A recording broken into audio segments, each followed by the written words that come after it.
Hay violencia en Panamá. Vamos a ver las imágenes. Hay violencia social que se ha transformado en violencia política. Esta es la imagen de los piqueteros cerrando el paso a los transportistas de productos agrícolas. Uno de los choferes, como ustedes vieron, perdió la paciencia, arrolló a uno de los piqueteros.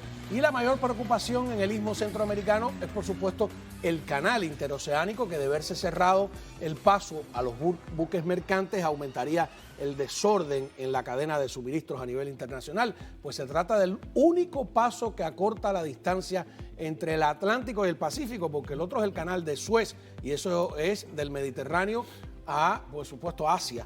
No tiene nada que ver. Así que vamos a preguntarnos varias cosas y dijimos, bueno, ¿quién es quien pudiera saber de verdad todo esto? Pues nada más y nada menos que Simón Ferro, que fue embajador de los Estados Unidos en Panamá, justo en el momento de esa transición histórica. Embajador, muchas gracias por estar aquí con nosotros.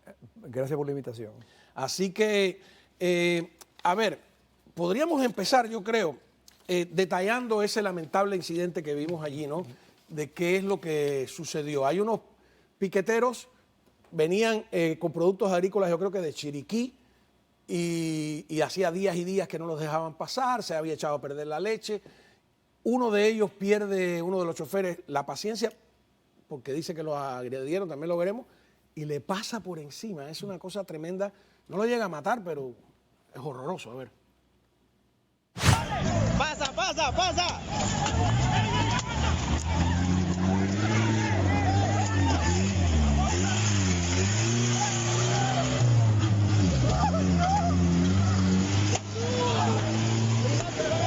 ¡Cuidado, hey! ¡Cuidado! ¡Nos dejaron! ¡Nos dejaron! Ok, ahora el conductor, el primero, se defiende y asegura que él fue objeto de violencia. Afectado del horconcito ahí, el cruce donde pasé, mi reacción fue porque me tiraron una piedra, me farataron el vidrio, me rompieron la cabeza, me cortó la cabeza reventada. Miren cómo tiene la cabeza el señor aquí presente, miren. Mi reacción fue salir a huir porque la verdad que toda esa gente que está ahí nos estaban tirando piedras y mi reacción fue esa. Entonces por eso le pasé al señor por encima, pero... Usted, más allá de la anécdota, embajador, que conoce bien Panamá, ¿qué está pasando? Mira, Panamá es un país pequeño, es un país que depende mucho de la agricultura, depende mucho de una serie de movimientos, ¿no?, de servicios. Es un país donde hay una brecha muy grande entre los que tienen dinero y los que no tienen dinero. Aunque es un país rico, tiene recursos, produce grandes fuentes de ingresos con el Canal de Panamá, la banca, con compañías de seguro, o sea, de servicios, con las minas. Hay una economía de minería ahora en este momento que crece todos los días, pero hay personas que viven con $2 o $3 al día. Y lo que ellos llaman la canasta básica, que son los comestibles de diario, el arroz, los frijoles, las papas, ha aumentado considerablemente. La inflación que tenemos hoy en día aquí también la están sufriendo otros países en particular, en América Latina y en Panamá. Y siempre la forma preferida de protesta del pueblo panameño, por lo menos de las personas que salen a protestar, es cerrar las calles. Cerrar las calles en Panamá es constante. Para cualquier tema, votan a una persona de un lugar público y hay un grupo de personas y salen y cierran una calle. Tradicionalmente esa es la forma de protesta más popular en Panamá, y obviamente aquí se escaló a un nivel que yo nunca había visto, pero que demuestra que hoy en día, aunque Panamá tiene una economía que está surgiendo, en Panamá el nivel del desempleo es uno de los más bajos, aunque hay desempleo. O sea, Panamá es un país, baja también antes. Panamá es un país que no es de los que más pobres con el dólar en América Latina, pero en Panamá hay hay una población una grande de sindicatos, estudiantes que salen a la calle también, y hay muchos izquierdistas, o sea que entre los sindicatos y los estudiantes hay una masa grande de personas que se quejan y que están en contra del gobierno y que salen a manifestar de esta manera. Hubo una reunión, creo que ayer, entre representantes de las personas, los grupos que están protestando y el gobierno, donde intentaron firmar un acuerdo popular, donde el gobierno prometió que iba a bajar forzosamente el precio de los comestibles, la canasta básica, y también iba a bajar la gasolina. La gasolina en Panamá es muy importante. En Panamá todo se mueve a través de automóviles, autobuses, un metro rail, pero en Panamá es mucho más cara que aquí, por galón. Así que, y ese acuerdo fue rechazado por algunos de los sindicalistas y las personas, grupos que no participaron en la mesa de negociación. Así que lo que se intentó de apaciguar, lo que uno ve en la calle, aparentemente no tuvo éxito. Ahora, qué curioso, ¿no? Porque en el poder está el PRD, que como hablábamos hoy en la radio, era el partido de Torrijos, de la dictadura militar, de Noriega, pero que no es realmente un partido de izquierda clásico, sino que incluso a veces ha tenido posiciones de derecha, etcétera. Y ahora lo que están diciendo algunos es que la oposición a ese gobierno de izquierda es, como usted dice, más de izquierda todavía, son los comunistas, los procastristas, los que celebran a Chávez, etcétera. Hay una legisladora, Ana Giselle Rosa Mata, que es del Partido Cambio Democrático, de la provincia de Chiriquí precisamente, que advierte sobre esto y que están en contra de las protestas a pesar de no ser el gobierno. Mira qué curioso, son la oposición defendiendo de cierto modo al gobierno porque dice lo que viene es peor todavía. Veamos. Grupos infiltrados que están buscando, y que lo sepan los medios, que lo sepa el país, esta crisis económica y social se está convirtiendo en una crisis política. ¿Y a qué punto vamos a llevar a nuestro país? ¿A convertirnos en un Venezuela o en un Cuba donde no se respete el comercio, el libre tránsito? O sea, está caldeada. Y otra legisladora, que es también de Cambio Democrático, usted conoce, que es Mayín Correa. Mayín está de nuevo en la Asamblea, que tiene una larga historia de lucha contra el norieguismo y contra la dictadura. Creía que los asambleístas debían estar en ese diálogo que usted mencionaba, y también está asustada con el tema de que pase lo mismo que en Venezuela, Colombia, etcétera. Veamos. Mientras se dialoga, el gobierno debe poner orden y abrir las calles y avenidas cerradas por 4 bellacos y mandar un mensaje alto y claro: Panamá no es territorio abonado para el comunismo.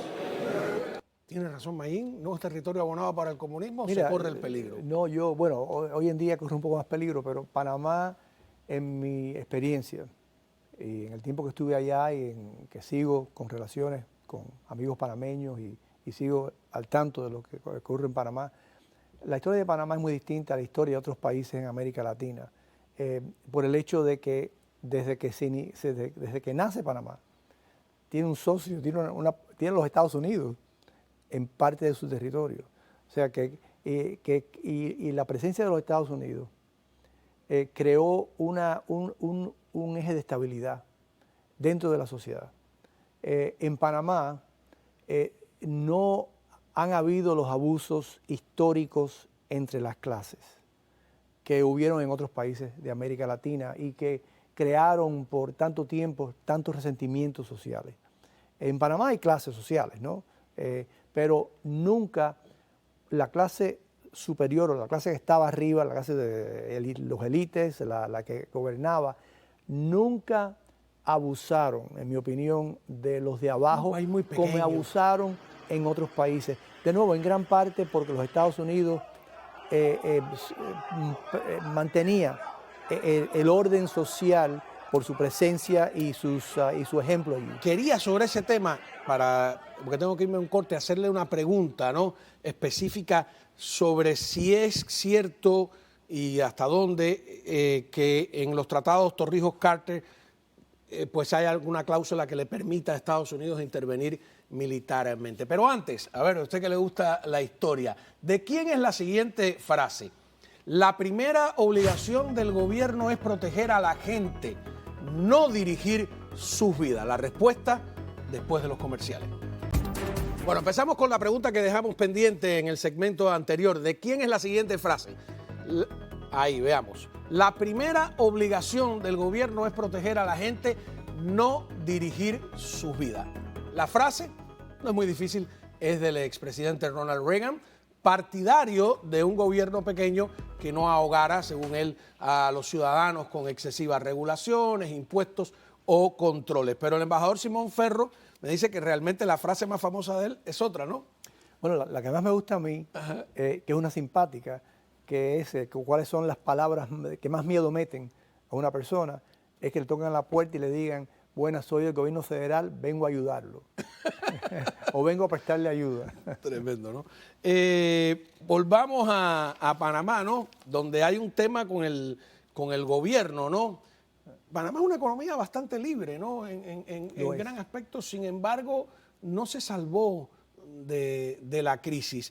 Y mi pregunta es, usted, para los televidentes, Simón Ferro, que yo siempre hago el cuento de que cuando anuncian, bueno, ya yo no vivía en Panamá, pero trabajaba en Telemundo y cubría mucho Panamá. Cuando usted anuncian el nuevo embajador norteamericano y Simón Ferro se baja, ellos esperaban un americano que no hablara bien el español, y Simón se va: ¿qué tal, panameños? ¿Cómo están? Enseguida lo adoraron, ¿no? Fue una cosa. Yo creo que usted ha sido el embajador más querido norteamericano en Panamá, por lo menos en lo que yo tengo de memoria, ¿no?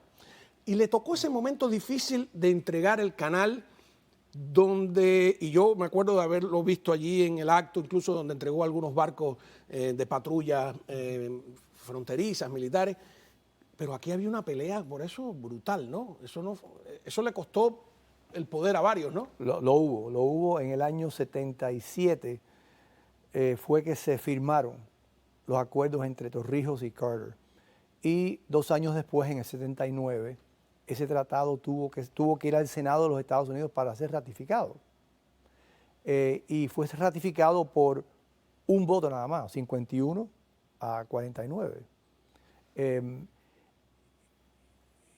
Ese tema del canal de Panamá, que en realidad al pueblo americano se le había olvidado, ¿no?, que el canal y la zona del canal le pertenecía a los Estados Unidos, ¿no? Era parte de la historia aquí, pero en realidad fue muy controversial. Y Reagan la utilizó efectivamente contra Jimmy Carter. No te puedo decir que ese fue el tema que le ganó la elección. No, porque estaba también el de Irán y muchos otros temas, ¿no? Pero fue uno de los temas. Y varios de los senadores... Los sandinistas estaban en el tema también. Exacto. Varios de los senadores que votaron a favor del tratado perdieron las elecciones, su reelección, en el año 80. Pero los tratados crearon un tiempo de básicamente 20 años, o sea, amortizando la entrega del canal. Primero tuvieron que desmantelar lo que era la zona del canal, que era una franja de 10 millas por 50 millas, 5 a cada lado del canal, que era territorio americano. Eso lo llamaron las zonas revertidas, que fueron revirtiendo al gobierno panameño poco a poco, ¿no? Y eso, o sea, eso no estábamos ahí a base de un contrato, de un arrendamiento, no. Eso era suelo norteamericano. Los americanos, eso le pertenecía al gobierno. Usted nacías ahí y eras americano. Bueno, McCain nació los Sonians, sí, McCain nació en la zona del canal. Así que se empezó por desmantelar poco a poco toda una ciudad, un tipo de vida, una sociedad. Si tú entrabas y todas las calles, los semáforos, las casas eran distintas, las multas también, los panameños se quejaban de que... Como en los Estados Unidos, o sea, tú entrabas en la zona del canal y que tú podías entrar, dicho sea de paso, o sea, no se prohibía el paso. Es más, como único podía cruzar un panameño Sí, pero del el puente de las norte al Américas. sur, era por la zona del canal. Claro. Tenías que tener licencia especial para manejar, pero todo lucía completamente. Tú cruzabas esa frontera Y estaba en otro país. y estabas en otro país, las casas, las escuelas, las iglesias, los mercados, todo era como si estuvieras en un pueblo norteamericano aquí. Todo se desmanteló. O se le fue entregando, ¿no? Se le fue entregando. Las bases militares Había tres. muy importantes. El Comando Sur Panamá. estaba ahí. El Comando Sur estaba ahí. Cuando yo llegué, todavía quedaban la mayoría de las bases por entregar, pero ya se había desmantelado la zona del canal hacía mucho tiempo. Y ese primer año que estuve ahí sí fue un año de mucha tarea, porque habían dejado mucho por entregar que no lo habían hecho, y eso nos tocó a nosotros hacerlo en el año 99. El canal se entrega diciembre 31 del 99. Ajá, porque hoy yo no conozco si era 2099. 99. Ahora, ¿existe en esos tratados algún punto que le permita a Estados Unidos, si ahora de repente se crean problemas y el canal está en peligro, el tráfico, le permite al ejército norteamericano entrar? Sí. Sí. Hay una cláusula que permite a los Estados Unidos entrar al canal militarmente para protegerlo.